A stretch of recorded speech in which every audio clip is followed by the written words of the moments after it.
Hey everyone, welcome back to my channel. I'm Kayla and it's time to crack into a good book. So it's time for another book haul.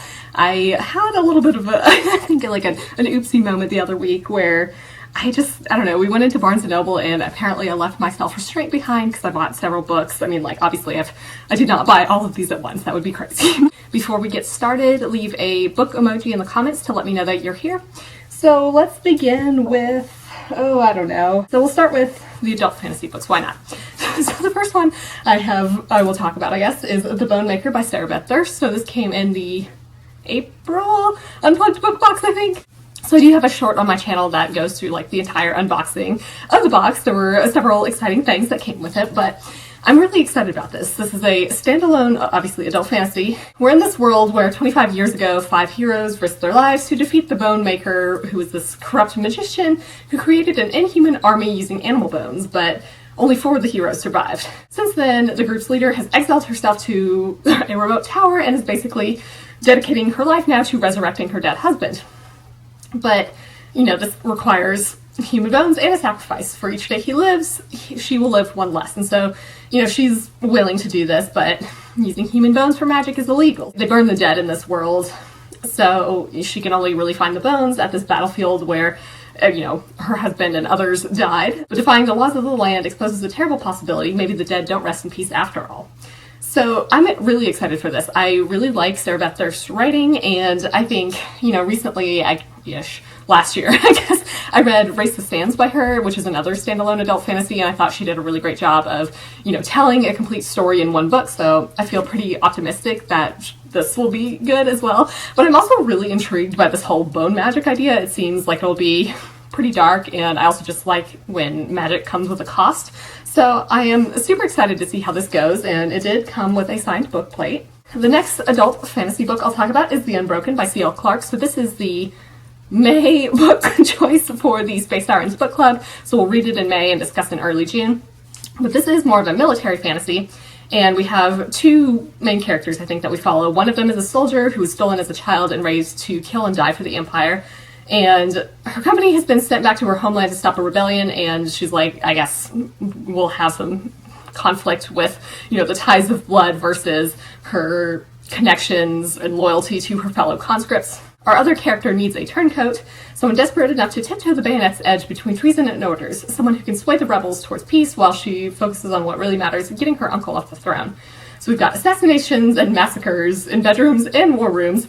They will have to haggle over the price of a nation, but some things aren't meant for sale. I'm excited to read this for the book club. I think that'll provide us some interesting discussion, but I've generally heard pretty positive things about this, I think, and I do tend to enjoy military fantasy. I think there is a female-female romance here, so that should be interesting. I think this is definitely a darker take on things, but I'm really excited to just see how this goes. The last of the adult fantasy books I'll talk about is The Crown of Gilded Bones by Jennifer L. Armentrout.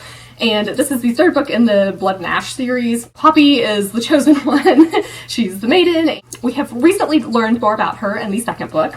And essentially, she just like really just wants to have control over her own life and freedom. But she's now going to have to choose to either forsake her birthright or seize the Gilded Crown and become the Queen of Flesh and Fire. But, you know, basically we have a lot of secrets coming out, and a long-forgotten power rises to pose a genuine threat, and they will stop at nothing to make sure that the crown does not rest on Poppy's head. We also have the Queen of Blood and Ash, who has her own plans. I guess our characters may have to travel to the lands of the gods and wake the king himself. So I'm curious to see how this goes. Now, I did not really enjoy the 2nd book all that much. Like, I am still trying to figure out how I want to rate it. I think I'm kind of between a 3 and a 3.5 star book, so it's not like I hated it, but I think a lot of it was just not moving as fast as I wanted it to, but I'm still like intrigued enough, especially by the ending, to continue the story and find out what happens.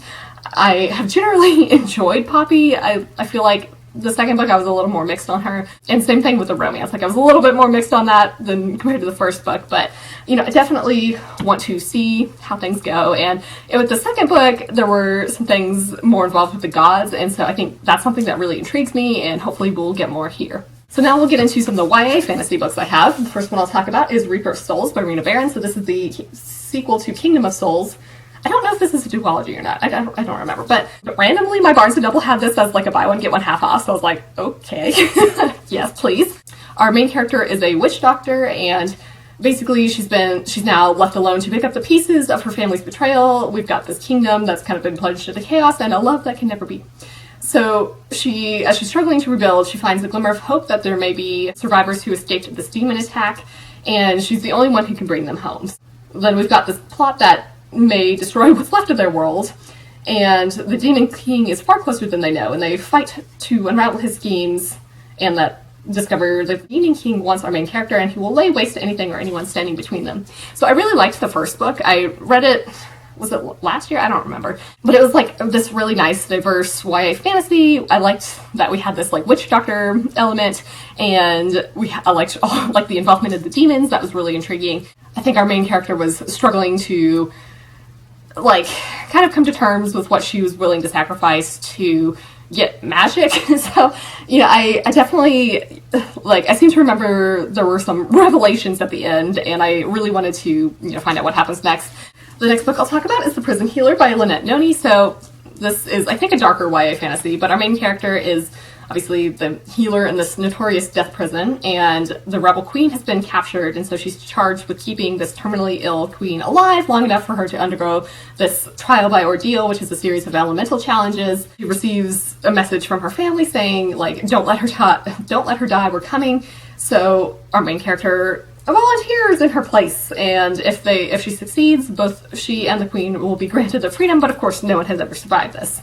And we've got this incurable plague sweeping through the death prison as well, and a mysterious new inmate. So basically, we've got a lot of things going on here. But I've heard really great things about this, and it seems very appealing to me. I always love these sort of, trials or challenges. I like the elemental magic here. I also like that we've got a plague in this death prison. That is I don't know why I enjoy infectious diseases in my books so much, but I do. So I'm definitely excited about this. And again, I've heard that it's a darker YA fantasy, and I think that is really appealing to me. I think a lot of YA fantasy can kind of feel, generic and the same. So this seems like it could be a little bit different, and I'm excited to see if it is. The last of the YA fantasy books I'll talk about is Witches Steeped in Gold by Ciannon Smart. This is a Jamaican-inspired fantasy. So we've got one of our characters who spent her life in a cell. She's the heir to an overthrown and magically gifted dynasty, and she was exiled from her home on this island nation when she was a child, but every day brings her closer to freedom and vengeance. Our other character grew up dressed in gold with stolen magic at her fingertips. She's the daughter of this self-crowned doyen, and her existence is a threat to her mother's rule, but unlike her sister, she's no intention of dying to strengthen her mother's power. So they're sworn enemies, but these two witches enter into a deadly alliance to take down a woman who threatens both of their worlds. But revenge is a bloody pursuit, and nothing is certain except the lengths that they will go to win this game. So this seems like a really nice, diverse YA fantasy, and I like that it's Jamaican-inspired. That seems really intriguing. I don't feel like I've read anything that is Jamaican inspired. Definitely seems like we've got some pretty high stakes here. I like that we have enemies coming together to, bring down a greater threat. That seems pretty appealing to me. I'm very interested in what type of magic these witches have. So then I have a couple of more urban fantasy books, and we'll start with, Forged by Benedict Jacka. So this is the latest installment of the Alex Verus series. Now I am not caught up, but this was one of the ones that I picked up the other day because I was like, oh, I've been meaning to buy this, and then it just happened. I don't know. But this is an urban fantasy series following Alex Verus, who is a diviner. It feels a lot like the Dresden Files. Alex has had to change and maybe embrace his dark side a bit, and it looks like one of our other characters has had to change and make a bond with some sort of dangerous power. Of course, we've got, the council, I think, coming back as another enemy. Alex may or may not have to kind of join forces with the council to kind of stay a step ahead of them and prevent this other character from letting the world burn. So, I'm obviously not sure what has happened between the most recent one I read, which I think was book 7, and this one, which may be book 11. I'm not sure about that. Something along those lines. So I'm excited to see what happens. It's a very easy series to read. They're all around 300 pages, I think, so it's like definitely like quick and snappy. I really like Alex and his divining abilities. You know, I think it's really interesting to just like see probabilities of different events and kind of predict the future that way.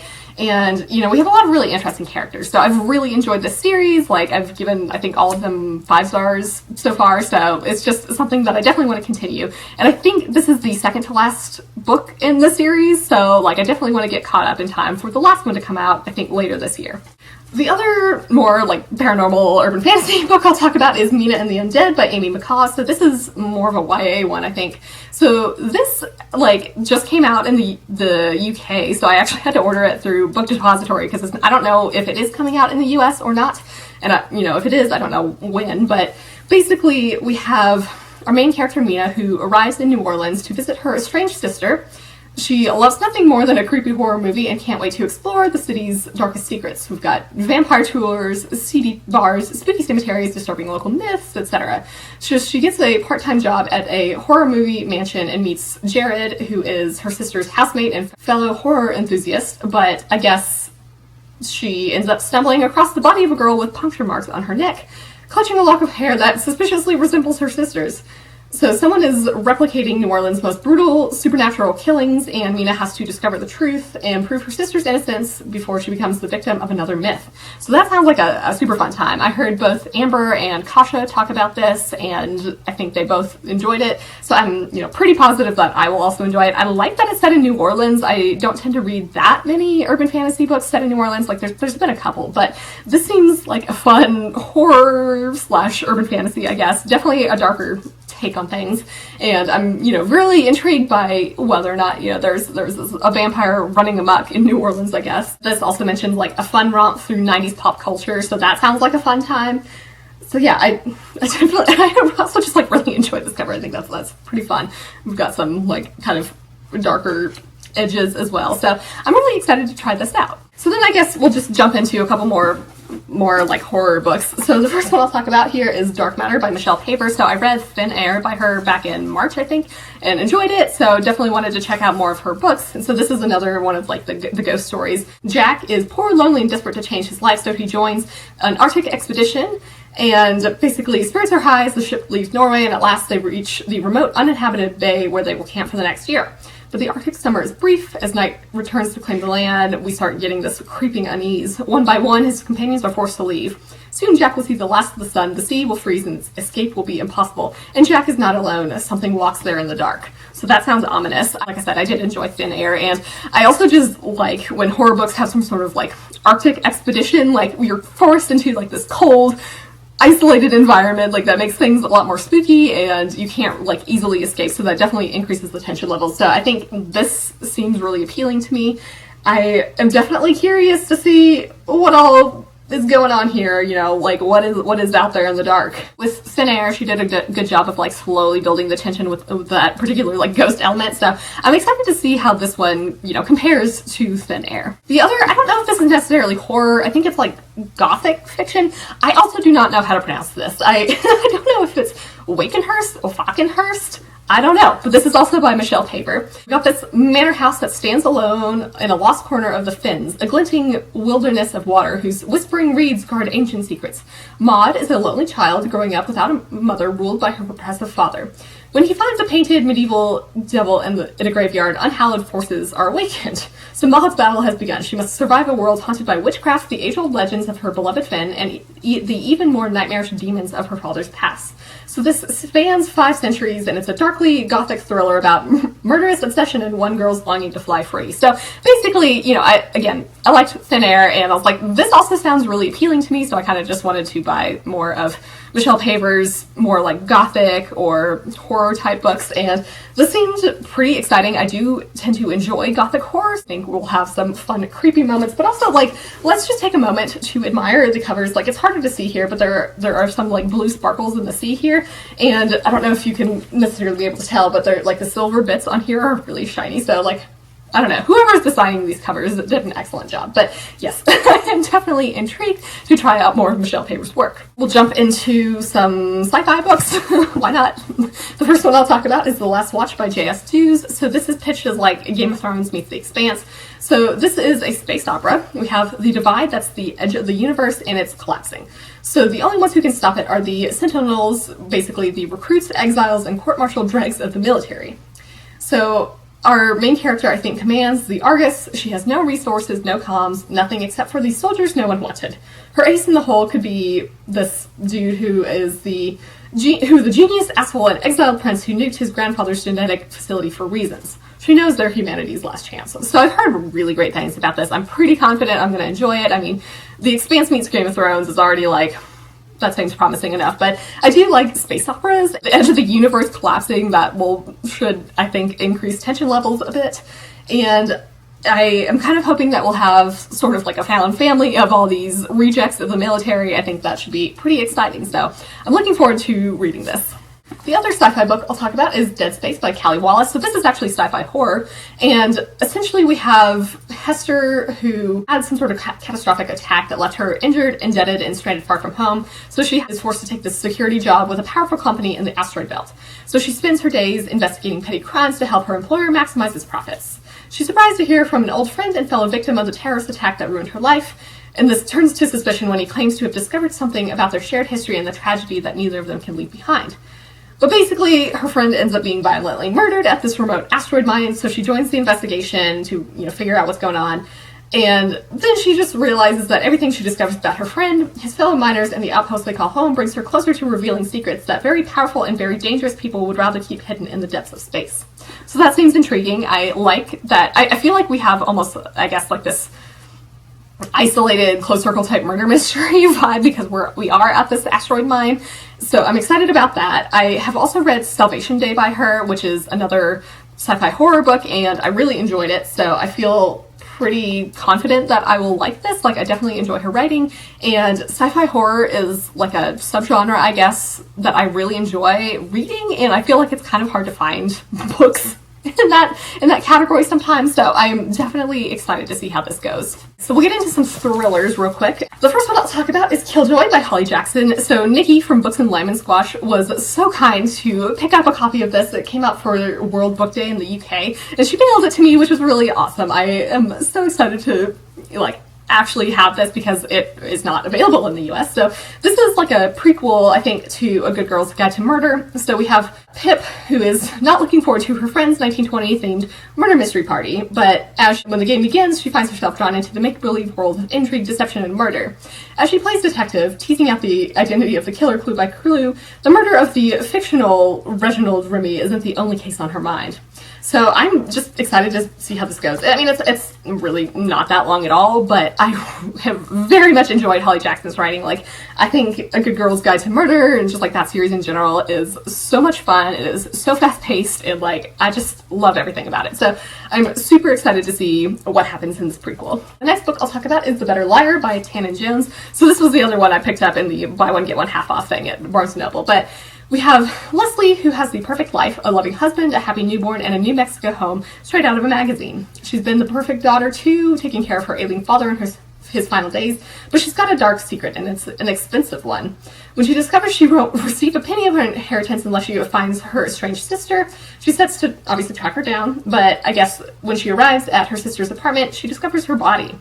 So as she begins to panic, she meets a charismatic, aspiring actress who looks a lot like her sister and has every reason to leave her past behind. So they make a bargain that this actress will impersonate her sister for a week in exchange for half of the cash. Stakes become higher when Mary takes the dead woman's name, even as Mary begins to suspect that Leslie is hiding something, and Leslie realizes that the stranger living in her house has secrets of her own. Robin's wild, troubled legacy threatens to eclipse them both. So I feel like I've heard pretty positive things about this from people I'm friends with on Goodreads. I'm definitely intrigued by this premise. One, I also like that it's set, we've got this New Mexico home. I do enjoy books set at the Southwest, since that's where I'm from. But anyway, this seems like we've got a lot of secrets going on here. I don't know what's going on with this aspiring actress who resembles her sister. I think that has the potential to kind of lead in bad directions, but I'm excited to see how that goes. Obviously, what happened to the sister? How did she die? I don't know. So I definitely want to find that out. The next book I'll talk about is The Good Sister by Sally Hepworth. So here we have Fern, who works in the local library and has dinner with her twin sister 3 nights a week. She avoids crowds, bright lights, and loud noises as much as possible, and has like a very carefully structured life, and disrupting her routine can be dangerous. But her sister discovers she can't get pregnant, and so Fern sees her chance to pay her sister back for everything she's ever done for her.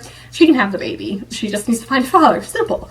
So her mission will shake the foundation of the life she has carefully built for herself and stir up dark secrets from the past. Now, Amber from Books of Amber really enjoyed it, and watching her review definitely made me want to pick it up. I think, from what I remember, Amber said there's a really interesting romance. I think the family aspects are quite interesting. I think Fern maybe somewhere on the autism spectrum disorder, and I'm definitely excited to see what all happens there. I am kind of curious, like, is Rose okay with this plan for Fern to get pregnant for her? I don't know. I still don't know how to classify James Rollins books. Like, they're kind of thriller, but also just like generally action and adventure. Anyway, the next book I'll talk about is Unrestricted Access by James Rollins. So this is a collection of his short stories. I think I may have read one of them in like another anthology, but I can't quite remember. I have been wanting to read some of his short fiction for a while now. Like, he's got several of the ones here are from the Stigma Force series, which I really like. There's also a couple of short stories from his series with Rebecca Cantrell, I think, and that's like more of like a vampire series. So it was something I really enjoyed, and I am curious to see like what these two stories, or I think it's two, what all they have. But there's a never before published novella, Sundogs, here, which seems exciting. We've got, it takes place in the Sonora Desert, and we have Tucker and Kane, and so Kane is Tucker's military war dog, and I feel like there's only been like 1 or 2 books in that series, but it's really good, and I'm, excited to see more of them. We have the discovery of secrets known only to the native tribes of Arizona threatens to unleash an ancient force that could irreparably alter the future. It forces Tucker to make a terrible choice that will shatter his relationship with Kane. So as they learn, nothing remains buried forever, and old debts must be paid no matter the cost. So I've heard good things about that particular novella. I'm also excited that it takes place in Arizona, since that's where I'm from. Each story that has an introduction, and I think offers a broader insight into the fictional universes, including The Pit, which I've heard more mixed things about that, because I think we follow the point of view of a dog that is the champion of a dogfighting ring, so I think it's pretty brutal and sad. So I think we've got some kind of origin stories before some of our characters were recruited by Sigma Force, and some of their solo adventures. How does everything tie into the Sigma Force universe? And then, of course, we have those 2 stories from the vampire series. So yeah, I really enjoy his writing. I think he builds off of some things from history and science in a really interesting manner, and I've just really had such a fun time with all of his books. So this came out, I think, in like September of last year, so I've been waiting for it to drop in price a bit, honestly. So that finally happened, so I was like, yeah, I definitely want to pick it up. Strangely enough, I do actually have a nonfiction book, and I won this in a Goodreads giveaway, so that's The Next Everest, Surviving the Mountain's Deadliest Day and Finding the Resilience to Climb Again by Jim Davidson. So this was in 2015. He was climbing Mount Everest when a 7.8 magnitude earthquake released avalanches all around him, destroying their only escape route and trapping them at nearly 20,000 feet. It was the largest earthquake in Nepal in 81 years and killed nearly 8,900 people. It's also like the deadliest in the history of Everest, with 18 people losing their lives on the mountain. So I guess they were stranded on Everest for 2 days and were rescued by a helicopter. So he wasn't really sure he would go back, but in 2017 he finally returned. I'm intrigued by this. Like, okay, I don't read that much nonfiction, but when I do, it's like very specific topics, like, animals, the ocean, and strangely enough, mountain climbing. I don't know why I'm so fascinated by mountain climbing, but I really am.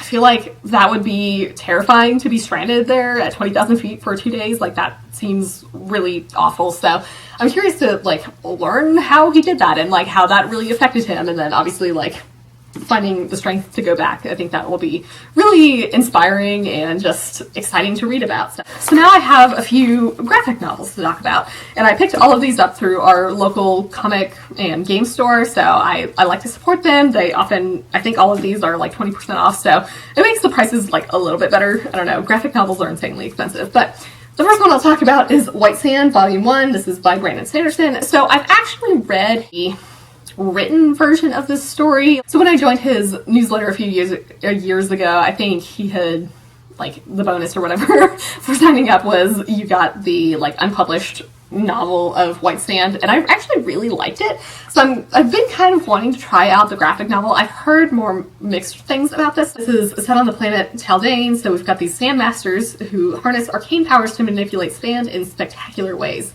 But they're slaughtered in a sinister conspiracy, and the weakest of their number, Kenton, believes himself to be the only survivor. We've got enemies closing in on all sides, and he forms this unlikely partnership with Chris, who's a mysterious darksider who holds secrets of her own. So this obviously is set in like the Cosmere, and I really liked the different sand magic from what I remember. Like, I don't know how much I necessarily remember the story, but I think that's probably a good thing because I get to like experience it in this, I don't know, graphic novel format instead. So I'm definitely excited to try it out. I'm a little nervous about it, but I've been, again, wanting to read it for a while. I really like Brandon Sanderson's writing. I don't know how that's going to translate to this medium, but we'll see. The next graphic novel I'll talk about is The Dresden Files. This one is Downtown. This is by Jim Butcher. And now I think this is technically like the fifth one. I don't really know. I don't think I've read any of the Dresden graphic novels before, and this was the only one that our store had. It does seem like this is maybe more of a standalone adventure, so hopefully that's true, but it is also signed, so that's exciting. But basically here we've got Harry and his apprentice Molly intending to end the havoc caused by a mad sorcerer whose ambitions would have the Windy City streets carved out as his own private kingdom.